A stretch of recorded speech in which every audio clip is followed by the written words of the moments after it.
கர்நாடகாவில் கடைகள் மற்றும் வணிக வளாகங்களில் பெயர் பலகைகள் கன்னட மொழியில் இடம்பெற வலியுறுத்தி போராட்டம் நடைபெற்றது. கர்நாடகா தலைநகர் பெங்களூருவில் கடந்த 2 தினங்களுக்கு முன் கடைகள் மற்றும் வணிக வளாகங்களில் வைக்கப்பட்டிருந்த ஆங்கில பெயர் பலகைகளை கன்னட அமைப்பினர் அடித்து நொறுக்கி அப்புறப்படுத்தினர்.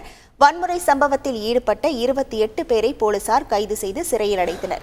இதற்கு எதிர்ப்பு தெரிவித்து பெங்களூருவில் ஒருங்கிணைந்த கன்னட அமைப்புகள் சார்பில் இன்று போராட்டம் நடைபெற்றது. தாய்மொழிக்காக குரல் கொடுப்பவர்களை ஆளும் காங்கிரஸ் அரசு அடக்க முயற்சிப்பதாக ஒருங்கிணைந்த கன்னட அமைப்புகளின் தலைவர் வாட்டாள் நாகராஜ் குற்றம் சாட்டினார். வேலை வாய்ப்புகளில் கன்னட மக்களுக்கு முன்னுரிமை வழங்க வேண்டும் என்றும் கூறினார். இதனிடையே தலைமைச் செயலகம் நோக்கி பேரணியாக செல்ல முயன்ற போராட்டக்காரர்களை போலீசார் குண்டுகட்டாக கைது செய்து அப்புறப்படுத்தினர். செய்திகளை உடனுக்குடன் தெரிந்து கொள்ள உடனே சப்ஸ்கிரைப் பண்ணுங்க.